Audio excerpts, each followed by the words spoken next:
Okay, good morning, everyone. It's 9:30, so we'll make a start.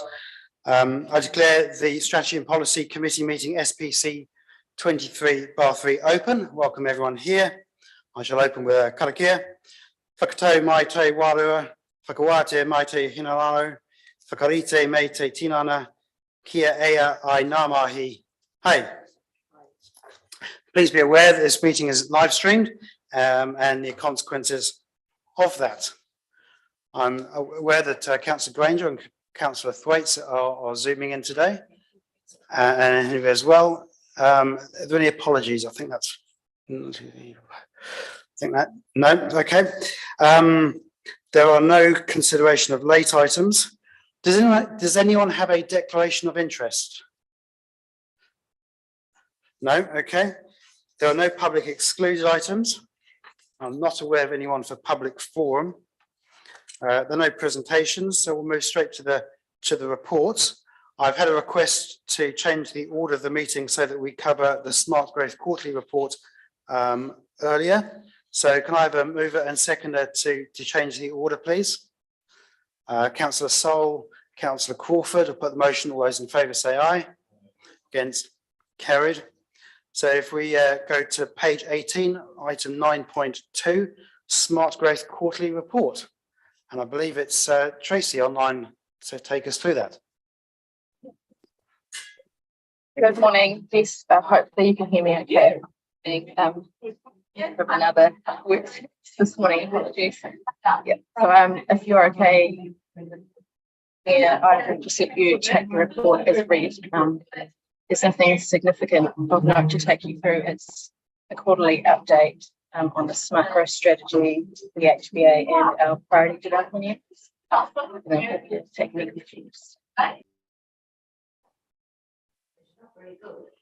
No, so you started getting a bit garbled there, Tracy. So what I heard was that you'd like to take it as read, and I'm just wondering if Rachel, if there's anything else you want to add, or is that? No, I think, councillors, that what Tracy said was that the quarterly report is giving you highlights of where we are at with the Smart Growth Strategy, the fact that the Housing and Business Development Capacity Assessment has been completed, which is an input to our Smart Growth Strategy and Future Development Strategy. She has also highlighted, given an update in terms of our priority development areas, the most notable for us being Omokoroa. So any questions, Tracy is available to answer. Thank you. Thank you. So are there any questions that anyone would like to ask of this report? Councillor Murray-Benge. I'd like to express an opinion. Okay. And I'm absolutely horrified that here we are, and we had a submitter telling us last time that Tauranga and Western Bay at 5%, the average income, 5%, 5 times the average income to own a medium-priced house is unaffordable. The report told us that, totally unaffordable. And here we are, 8 times worse, and the city is 11 times worse. So I look for Smart Growth to give us any answers, and they don't. They just come up with another report. I know, and I can tell you, I have friends who are doing a development, and we procrastinate and we demand from them and never mind the cost of what they have to endure just to put in 100 houses. So it is abominable. And I would like to think under your leadership, we would actually make some changes and learn how to move faster than we do, rather than report after report that takes us nowhere, but stymies people and expects them to raise thousands, hundreds of thousands of dollars to pay for all the reports that we demand of them, when all they want to do is get on and build houses. It's just not good enough. And I haven't got a recommendation that I can move, but I would beg those people who represent us on smart growth to really thump the table and say, you've got to find answers. It's just dragging us down the wrong path. And how can we expect any young people to live here if they can't afford to buy a home? Thank you. I'll Councillor rant on Mowbridge. longer if you'd like, sir. No, I think that's covered your opinion quite well. Look, I don't think that smart growth is the problem here. They may not be as effective as we might like, but they're not the ones creating the trouble. And the housing crisis in New Zealand is something that is protracted, and everyone involved has found it difficult to solve. So, But local government is to blame. Yeah. And we have the skills to actually come in with innovation that will allow processes to be developed faster and more enlightened than what we have at the moment. thank you. Are there any other comments, Councillor? I mean, I would aim for questions rather than commentary here, but Councillor Coxhead. Mine is a comment. Okay, I will indulge you. It's a but- very short yeah. one. I realise the smart growth strategy is intended to solve the problems, in terms of housing, etc. But my concern is the immediate concern where if we go and put 6,000 new houses in Omokoro at this point, the roading issues, it just exacerbates an already very, very huge problem. I'm going to address that sometime later, but I suffice to say right now that issue is a lot more complex than just saying stop building houses. It's not, that won't solve the problem. Any other comments? Just hearing on the news this morning from a central government side of things about Nationals must be looking at readdressing that MDRS to more pushing towards greenfields and intensification. So just thinking about, how does that impact on smart growth and that in the MDRS. future, based on what I've read in here and how direction will go in the future. If the new government comes in the end of this year, if it's national, just what I heard on the news this morning, in regards to intensification, in existing urban areas and existing residential areas, allowing that 3 stories, 3 buildings. Yeah, well, MDS is a joint National and Labour. I know they Agreed thing. mentioned that, but I heard this morning that they actually, if they get in, they're going to readdress that. Thank you. Councillor Sol. And sir, I heard that as well, and it's quite interesting because it was a bipartisan agreement, but obviously they're re-looking at it and some of the issues that we have. I think the other issue that we've got and I think my fellow councillor down here alluded to, was about the actual incomes, and I guess we've still got this lag of $10 Tauranga situation here as well, as far as incomes are concerned, but costs are going up. It's egg chicken job. All we can do is our best and really work hard to look after our people. Thank you. Deputy Mayor, please do. Oops, right button. Just remember that while smart growth, I heard the comment was made to solve problems, their specific purpose was to provide integrated planning, which, yes, could be interpreted as solving problems. So specifically, they're not there to solve problems. And it's a much more complex issue, the housing problems we face, than just what we've got time to talk about today. But I would cite, for example, back in the GFC, everybody panicked, the world stopped, and we stopped building houses for several years, by and large. And there was quite a bit of land zoned around then that could have been built on. And so you can appreciate developers and such like people were really nervous about committing and spending money that they weren't certain of getting a return on. So it is a very complex problem, and it's not as simple as blaming councils for holding things up. Thank you. I'll go back to Councillor Murray-Bench. I think it's not looking at the past is really important, but the one thing you look for from smart growth and the amount of research that they're capable of doing is looking for answers. And if we cannot provide for young people and to afford a home here, they're going to go elsewhere. The difference between GSC and whatever happened in the past is that we've become a growth environment. So what we do in smart growth is look at creating a new city rather than looking at how we can encourage work to be done around where it's needed. So I just feel for everybody who's out there who would like to own a home. The tangata whenua is in exactly the same position. When Shard Wollaston came in here, what are you doing about getting the legislation changed so Māori can build on Māori land? And in Bethlehem, where I am, there's oodles of beautiful land, handy to schools and shops that should be built on. And smart growth, when we come together in smart growth, you want to look at answers that lead to the future. We're not. We're standing still and going backwards. And it is our local government fault. We've become so bureaucratic and so bound down with regulations, and they're dumped on us from on high, and that we are really choked. And we've got to do something about it, Mr. Mayor.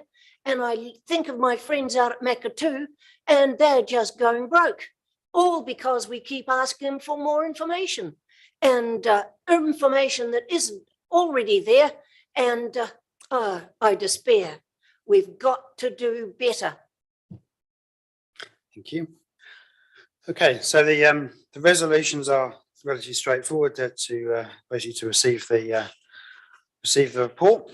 So I'll look to for a mover and seconder for those two recommendations, please. Councillor Sol, Deputy Mayor Scrimger.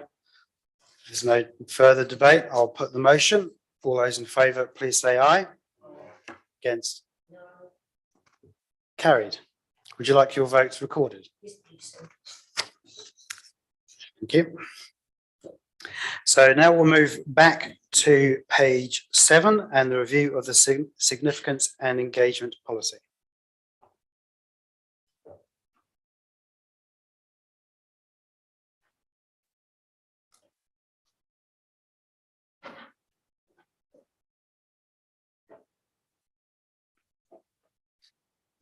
Good morning, Mayor and councillors. The floor is yours, Matt. Thank you. I'll leave the paper to be taken as read. It presents the significance engagement policy. This is reviewed every 3 years. Generally, it's felt it's fit for purpose. There's a range of criteria that's used to consider the significance of an item, and these are relevant still at this point in time.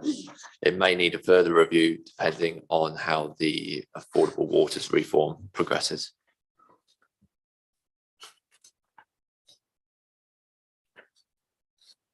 Any questions of Matt?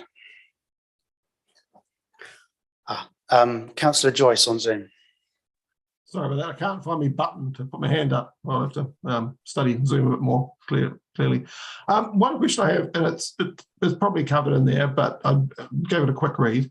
But it is the council does have the option at any stage to override this, right? If we decide, because I was a bit confused before I joined the council last year with the annual plan, where it seemed the annual plan discussion seemed to suggest that it was not possible to consult and not permissible to consult, which I thought was really strange. And I figured, well, surely that's not the case. Surely the council can decide, no matter what, if it wants to consult on an annual plan or any other matter, even if the policy says otherwise. Yes, it can, absolutely. But I'll hand over to Matt to perhaps explain that more fully.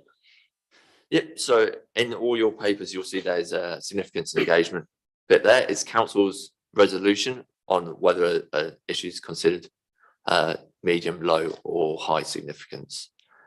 You can always direct staff to go away and consult on an issue, and you can identify an issue as being high significance against staff's recommendations. So that's not a problem. Okay, thank you. Is there any other questions? Andy Wickers, sorry, Councillor Wickers. Yep, on page 11, point 4 under policy, that talks about the following matters, and there's a list of them.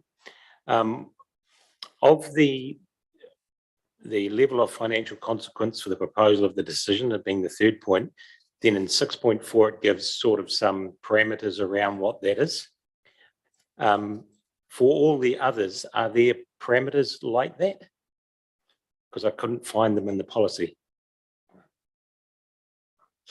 No, there's not set parameters as such. So it's, I mean, some of them are fairly open, and it's about the level of interpretation, and then that's reported back to yourselves through this assessment.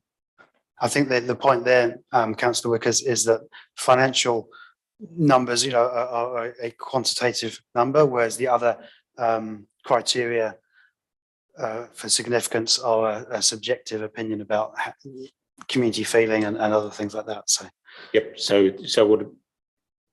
when it comes, this is just a gaining of understanding. So when it comes to us and it's deemed low, we're just assuming that it was a finger in the wind, and no, I'm just trying to there's understand. criteria there, but I'll Yeah. let Matt explain it. Yeah, cool. So staff consider the issue and the topic that's being discussed at that point, Yeah. and they go through that criteria and assess it. So whether the decision is reversible or not, can council easily change their mind on it and revisit it? Yeah. So we don't need set criteria around that. Same with whether community views are already known from previous engagement processes. We look at what we've received previously on something, and then that helps determine that. So we look at it as a whole package. We don't look at any one criteria alone to determine it. And so that, once again, this is just for understanding. So going through that process, you would document that. So that would be sitting in the background somewhere, and we get the summary of it. If councillors wish to see a summary, they can ask for one. Yeah. It depends on the issue that's being discussed. If it's generally low and it's obviously low, then we probably wouldn't spend the time documenting it as such. Thanks for that. Councillor Murray-Bench. 6.3, does that apply to 6.3 as well? What's your interpretation of that, Matt?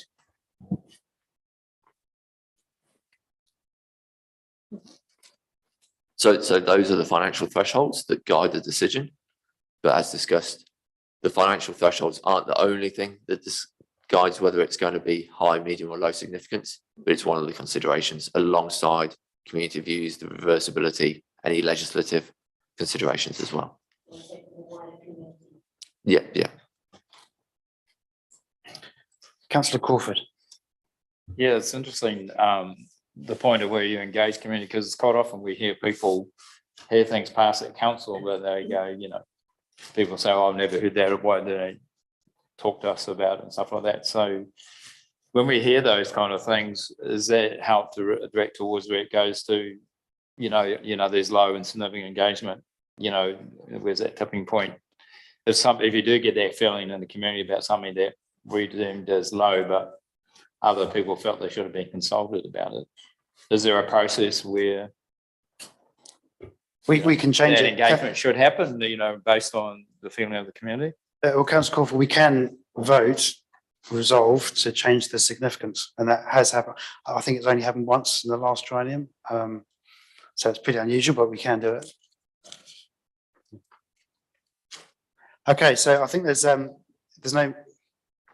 how to move the three recommendations. Thank you, Councillor Murray-Bench. Secondly, Councillor Coxhead.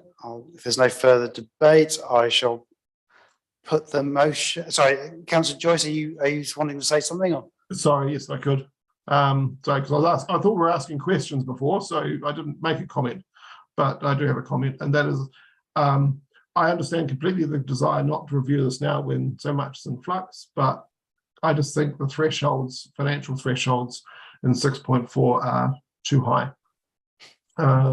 Decisions or proposals in excess of $8 million. Well, $8 million is a lot of money, and you can't, on financial grounds, or moving someone's, moving a rate by more than 10% of existing rates per property. Those are very high thresholds, and I understand that's the high significance, but what it basically means is that we do very little high significance consultation. It's almost, they're set at levels that basically almost guarantee that we hardly ever use it. So I think that's probably too high. And I don't know, it may not be the appetite around the table to look at that now, but with so much in flux, and we may need to review these anyway in a year's time. But I do think we need to lower those thresholds, because basically it means that we're talking quite a large chunk of rates before we can even, before we say we're going to consult. And I fully appreciate that we can override that at any time, but I'd like to see a bit more extensive consultation with the public. I think the public want it. And these thresholds sort of suggest that we don't need to unless it's, really huge. Yeah, I think I would make the comment, Councillor Joyce, that we do a lot of consultation and ask the community about a great swathe of issues. And personal view is I don't feel we underdo that function. If you wish to try to make an amendment now, or are you just signalling it for a future review, or what was your? I haven't really had a chance to talk to anybody about it, so I don't know if anybody else shares the same view. But if not, then I'm not going to waste the time of trying to post an amendment right now. Okay, so we've had a mover and a seconder, and so I will. You want to speak it to Councillor Mowbray? In speaking to the motion, having listened to Councillor Joyce, we do have the power to walk over our significance policy if we feel it's important for our community to do so. So I'm happy with the recommendations. Thank you. There's no further debate. I shall put Councillor Granger. Yes, thank you. Just carrying on from what Rodney said, I just wondered about that the difference between the 8 million and the 5%. We know that 800,000 equals 1% in rates. So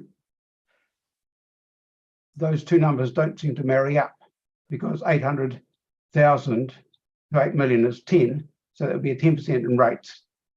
So we've got those two don't seem to match in terms of quantum. If you want me to answer that. Please do Sorry, that. I know you're in next stage. So the 8 million refers to the capital expenditure, and then that 5% refers to the rates impact. So that I guess they're different measures for the different sort of activities we undertake. Okay. Councillor Thwaites, did you had previously been waving your hand? No, you're okay. Thank you. Okay, so try again. I'll put the motion. All those in favour, please say aye. Aye. Against? Carried. Thank you. Now we jump forward again to item 9.3 on page 51, which is the submission to the view on the Resource Management Act (brackets infringement offences regulations 1991.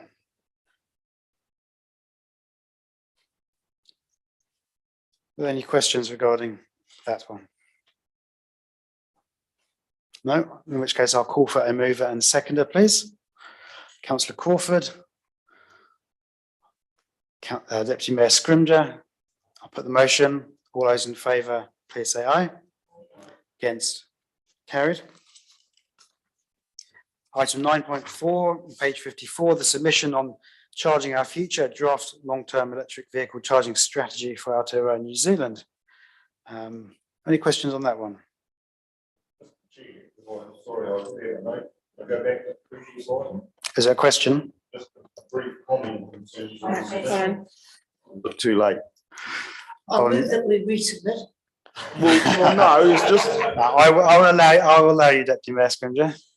I just noticed in the paragraph, where it says we agree that the fines need to be large enough to be meaningful to the individual business receiving them, or to encourage reconsider of their practice. I just wonder if it could be included in there about discouraging others. Well, this has been submitted. It has been submitted. Okay. So, no. All right. So it's irrelevant then. Okay. Thank you. So we'll go on to 9.4, the charging strategy, page 54 to 57. Were there any questions regarding that one? Councillor Wickers. I'm assuming this has been submitted already as well. Yes. Yep. Okay, so the question was around in the middle of it there. We also support funding and subsidies to provide public charging stations and on-site home-based solutions. So are we indicating that we would support funding home-based solutions on-site home-based solutions. Can you give me a page number, please? So page number 55 and paragraph 1, 2, 3, 4 at the end of paragraph 4.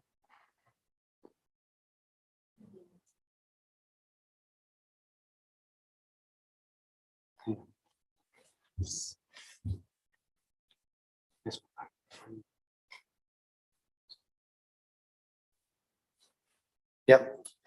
So we're saying that we would use council funding, no? No, So this is seeking clarify. government funding. Okay, so we would support central government to provide funding for on-site home-based solutions. I believe that is the intent. I presume it would be targeted. It wouldn't be, I doubt it would be across the board. Then there might be equitable aspects to it. Okay. Did you have any further? No. Okay. But this is submitting to government, so it's not a firm proposal at this point. Yeah. Okay, Councillor Crawford. Go, Councillor Coxon. Just a question you may or may not be able to answer, but what does the future look like when everybody has an e-vehicle? And so how many of these are required and where are they based? So currently, of course, we pull up to a service station in and out in 10 minutes.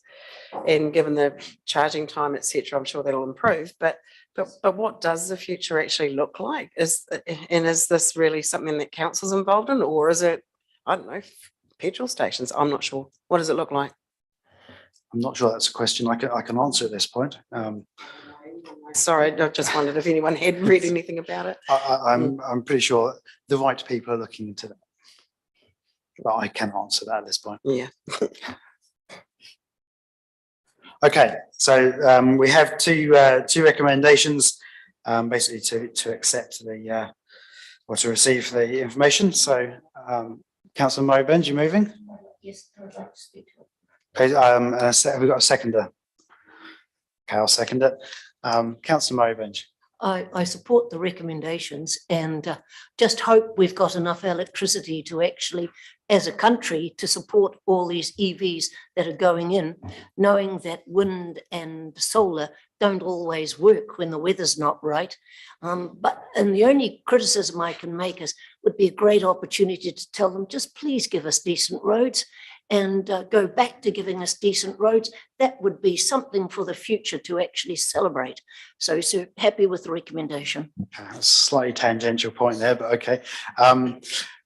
In which case, if there's no further debate, I shall put the motion. All those in favour, please say aye. Against? Carried.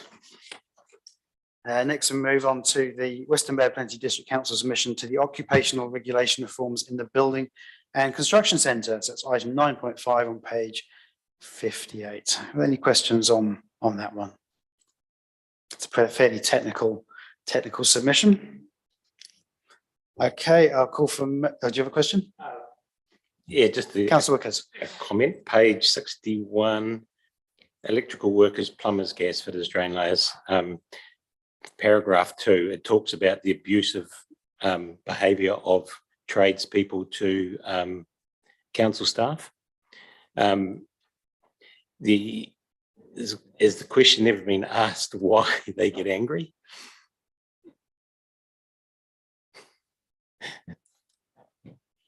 I'm not sure we should be victim blaming here, Councillor Wickers, but Yeah.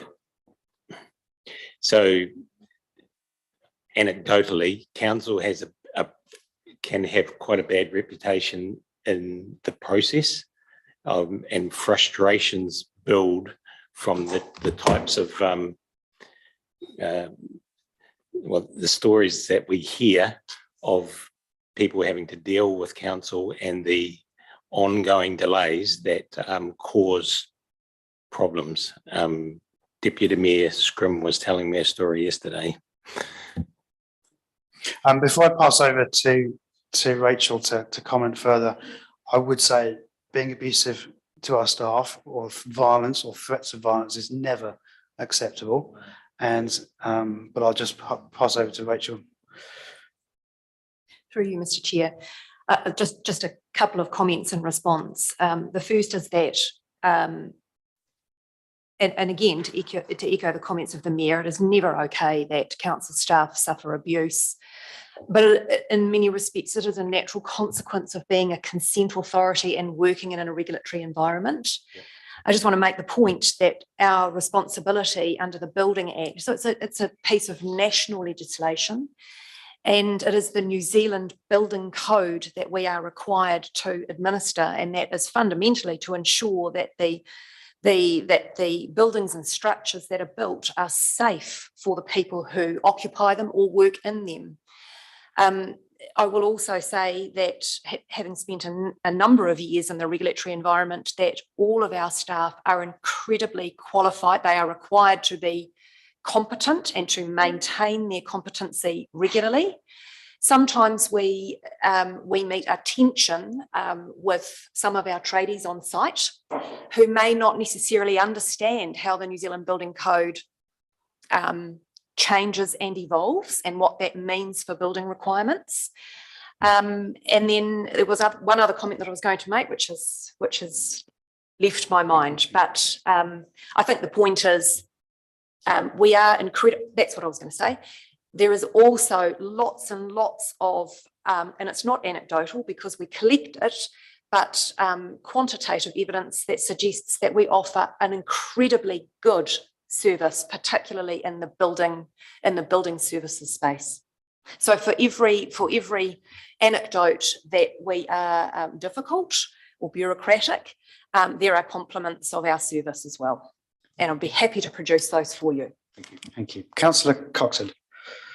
I currently, as a financial advisor, have to subscribe to a code of conduct, as do most professionals. So looking at I've brought the financial advisors one with me. Looking at our code of conduct, there is nothing there that covers aggressive or bad behaviour, to be honest. I think the one that comes closest is probably acts with integrity. In my experience, generally codes of conduct relate to your dealings professionally and with clients and within the industry. I'm not sure that a code of conduct, depending how it's written, would actually address the issue that we've raised. So are you referring to a particular part of the submission, or? Yeah, the one following on from Councillor Wicker's question, that section there about the abusive behaviour.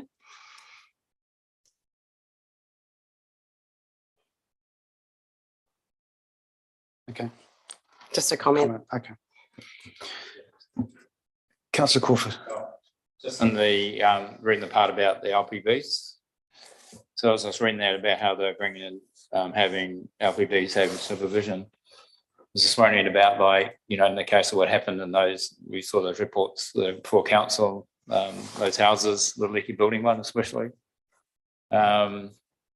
So I see that the council welcomes that move the government's bringing in for LPB. So just thinking about, you know, how that helps, you know, when our inspectors go out and inspect the job, that the confidence is higher that the work actually is going to get done. They're getting caught out with these, you know, issuing code of compliance and finding out then we're suddenly liable, you know.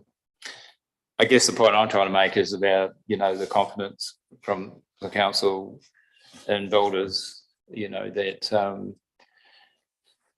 you know, we're hearing today about how building process gets, you know, so regulated, it just slows up, you know, and how does this process help, you know, with, you know, certain builders anyway, that we have confidence that they're going to do a good job based on the history, then, you know, sort of worried about going to get caught out because, you know, sometimes people, you know, seem like they've done a good job, but that, you know, we're seeing some of that job we were talking about the other day, you know, the Crosby Road, was it, issue? That was in confidential. I caution you going further on that. Oh, sorry, I forgot it was in there. Anyway, I guess my feeling is kind of saying is, how do we get greater confidence in our tradespeople building these houses to the point where people, you know, can, you know, get into this work without, you know, finding all this stuff uncovered later on. Food for thought, I think. Okay, I think I'm looking for a mover and seconder to, oh, did you want to make a question or was this? Okay, so we need a mover and seconder. Is that, are you moving, Rodney? Councillor Crawford's moved, seconded by, okay, I'll second it.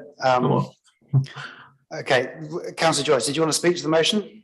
Just picking up on Rachel's point, I presume we've already got these things in place, but yeah, presumably there's an escalation way of dealing with this. So the person, if someone gets angry, then they can appeal to a more senior person just to try and defuse the situation. You know, we presume we have those kind of procedures in place. And the other thing is, do we survey our construction community on how they feel rather than relying on anecdotal evidence, both of anger and of happiness? You know, just to sort of find out. I'm not a big involved thing, but it is always a difficult one because, as you say, we're a regulatory agency in this regard. But it would be good to get some more information for officers as much as councillors about, hey, how are we seen, rather than just the brickbats and bouquets. And I think more importantly, what's the escalation situation if someone gets angry? An easy way to diffuse it will say, okay, well, you can speak to my boss or whatever, but do we have that kind of thing in there? Because it doesn't necessarily undermine the person, but it needs to be in place because it also helps our staff if you can defer that off to a more senior person as well.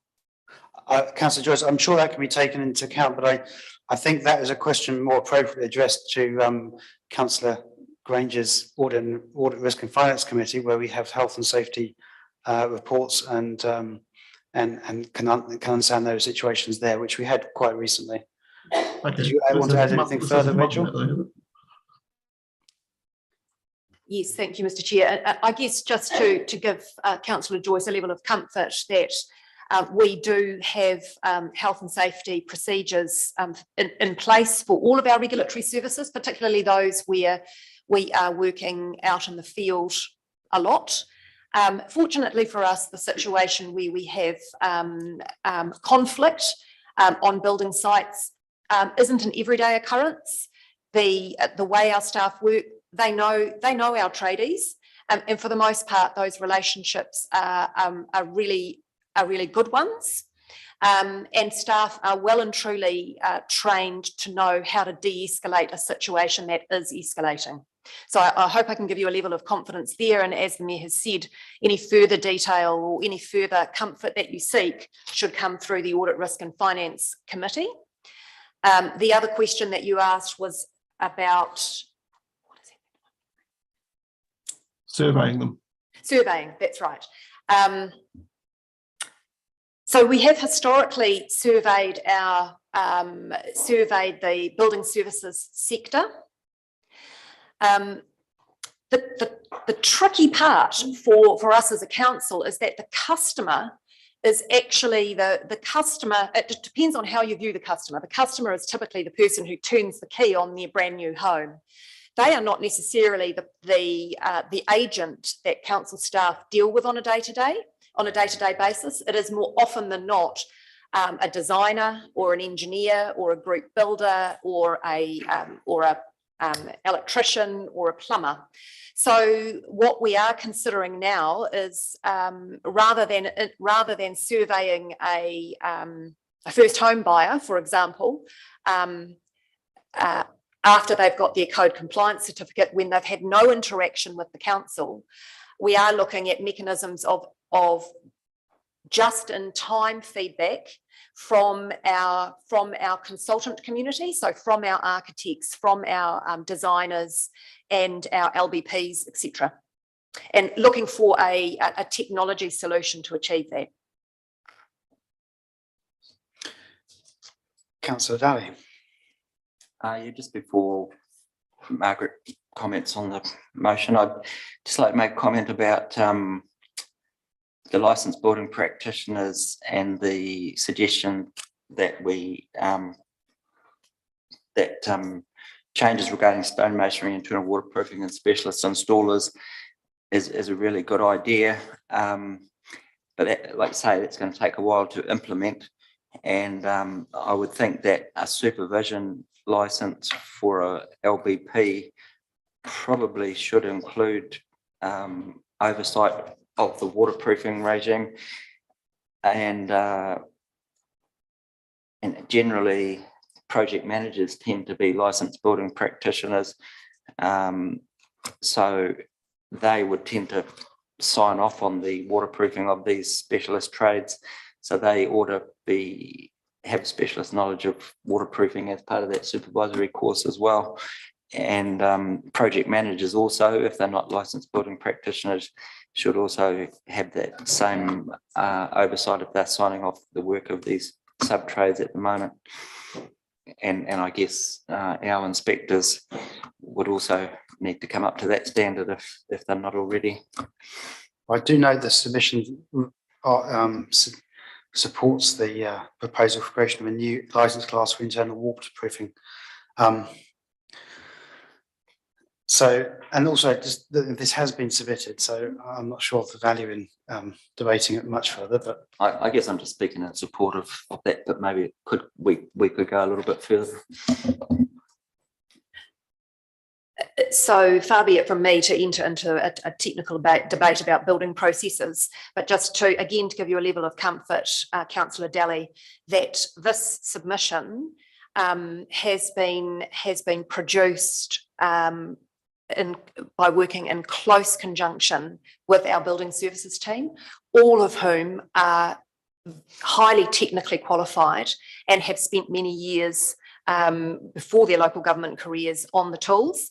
So I'm hoping that you do take a level of comfort that we have sought to have technical input into the submission before presenting it to the Mayor and before lodging it.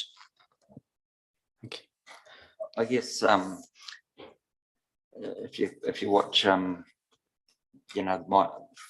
program on TV, can't remember the name, but Mitre 10, where they have the competition to build the house and then try and sell them. Wolfie, the guy that supervises all that, I mean, he obviously is sort of an exemplar of that sort of person, and you'd hope that all the project managers and builders in that position have the same level of expertise as Wolfie.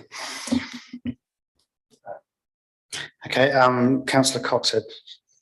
Oh, 2 comments. Probably not all builders are really project managers either. But just my comments actually relate to the review of the Registered Architects Act. And I found that particular, those paragraphs quite interesting, given that there is already a code of ethics and conduct for registered architects. So it would seem that they're not being enforced.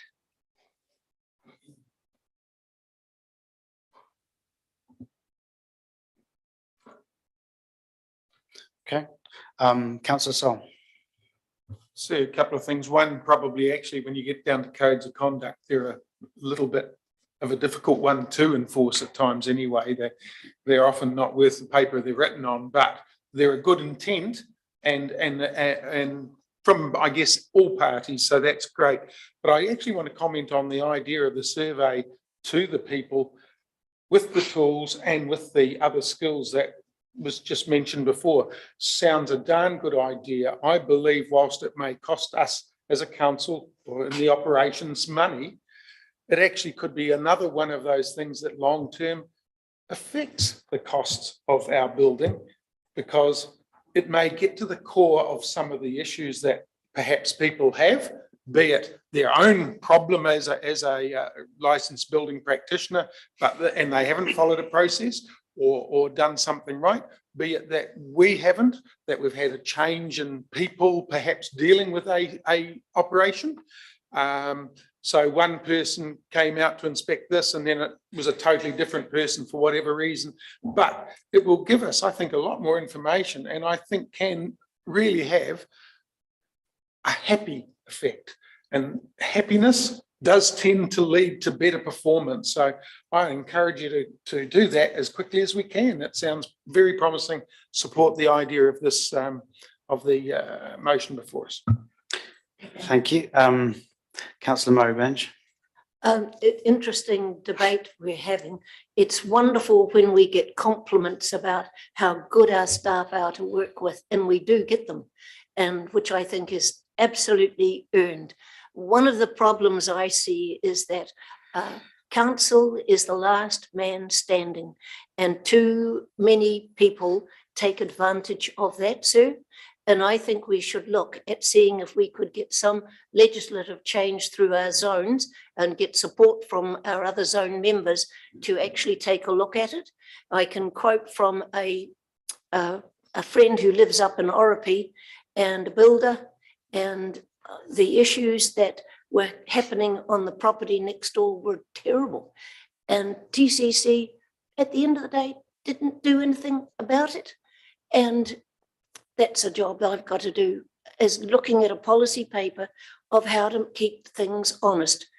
So I know that there are, just like bad dog owners, there might be shonky builders, and we do need to be qualified people to actually make sure we keep it all honest, and that at the end of the day, people get the homes and the buildings that are soundproof, weathertight, and livable.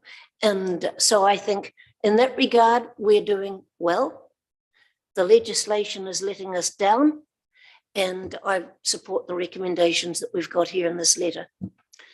Thank you. Councillor Crawford, do you have a wise reply? Oh, just the clarification Grant was talking about, project managers having license in practice, the people who do the work. You know, if it's required in LPB, you could have somebody working your team that has that and they put their name to it, not necessarily project managers. So I know the government has looked at people self-certifying versus going through territorial authorities. So, you know, and there are some companies like Classics who co-mark, you know, and they don't need to do that. But, you know, the downfall honestly is because people like developers and that don't even have to be builders and organise, you know, do a lot of building, that leaves it back to that individual person carrying the licence responsibility. But there's a lot of stuff that's getting across the line, you know, people who have got the licence but not necessarily accomplishing the quality of the work. So that's why I'm saying about the supervision, about, you know, people are project managing projects, and that whether they are actually people who know what they're doing or they're just business people trying to make some money and writing on those individuals that carry the license. So I know the submission has been made already, but you know, that's something that's a real problem in the building industry, and never alone those who do work under the radar. And we know New Zealand's guilty of so many projects that are done not legally. So, and then people inherit that later on. Thank you, Councillor Crawford. So I shall now put the motion to receive. All those in favour, please say aye. Against? Carried. There being no further information for receipt, I shall now declare the meeting closed at 10:18. Thank you very much.